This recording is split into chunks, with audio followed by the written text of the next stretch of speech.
Yo, what's up? This is Splendid Radio on Pharcyde TV. My co-host Jeremy Scipio is out there hitting the stage doing what he does.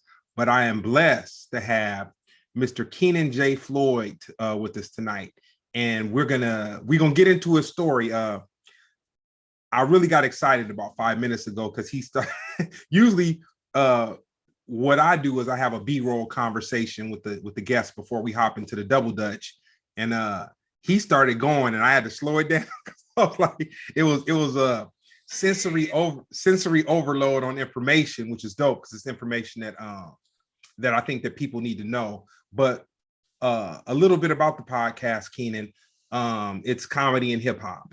And so what I'm gonna do is I'm gonna educate people about who you are, and we're gonna bring them up to speed.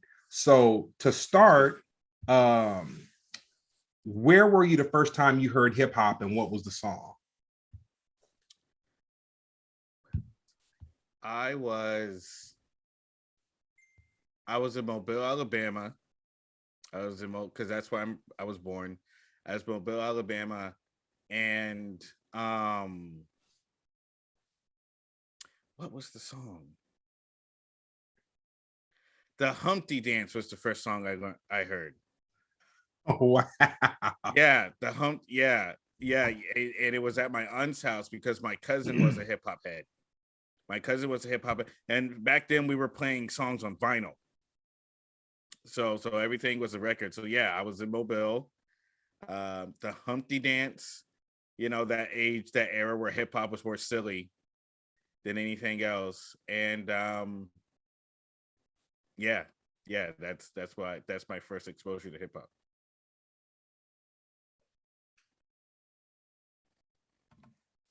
Out of all the songs that I've heard, that's the first time that I have heard the Humpty Dance mentioned. And rest in peace, Shock G. Rest in peace. Yeah, and I got a great Shock G story. I'll abbreviate it, but we were in New Orleans, and I was with the Pharcyde, and we did a show with Digital Underground, and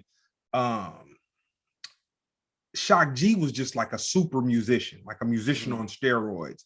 But the short story was, after the show, he went to the bar next to the hotel, and he did, I believe it was a 3-hour rendition of Do What You Like. Mm-hmm.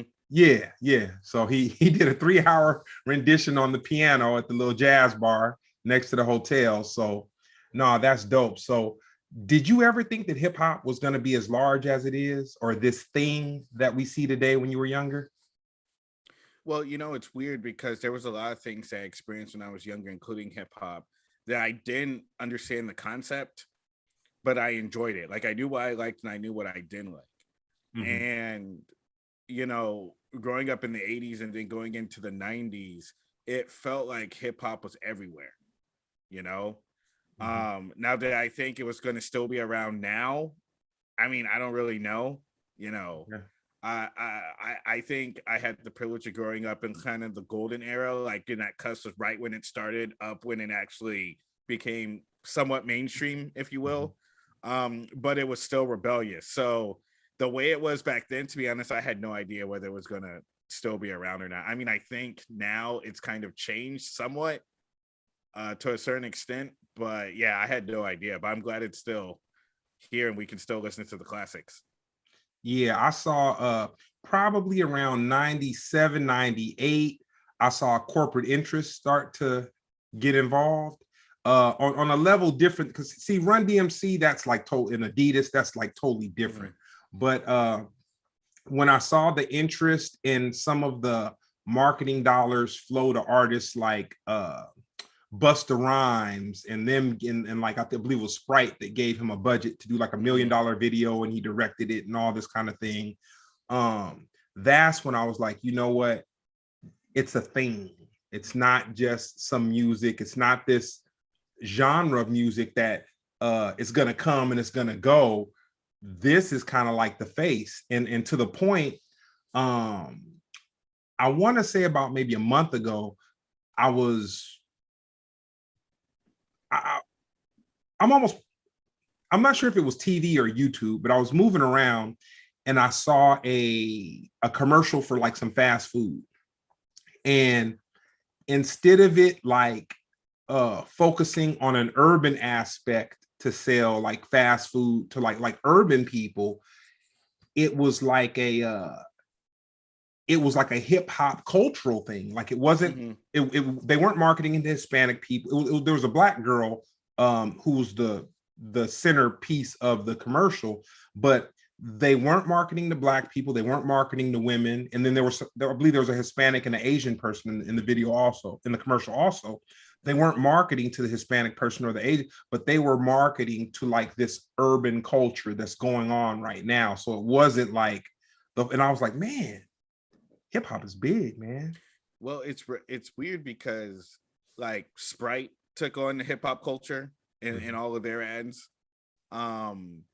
which is like a juxtaposition of like Orlando Brown, who was in, it was Brown, right? That was in the 7-Up commercials. Yeah, I know you're talking about.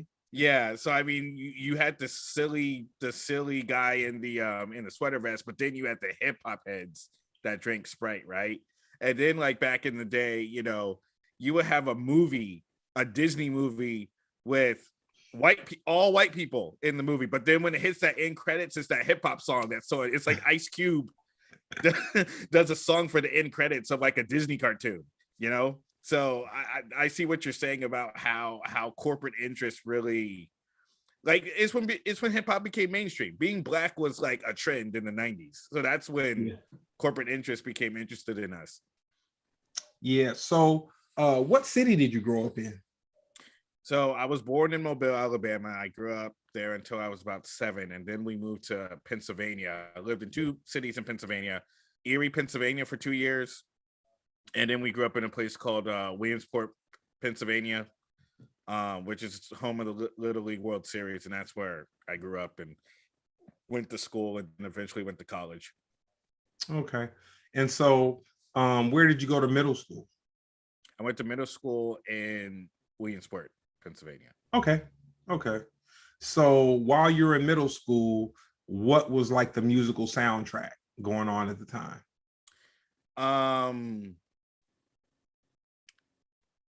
Dr. Dre, Snoop Dogg, but we were on the East Coast. I went to the all-white school, so Eminem really just came out. What year did 8 Mile come out? 2002.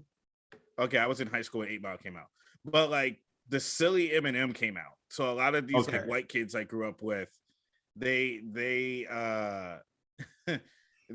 got like they thought they had street cred. Okay. Because it was a white boy just like them that had like swag and was rapping and stuff. Okay.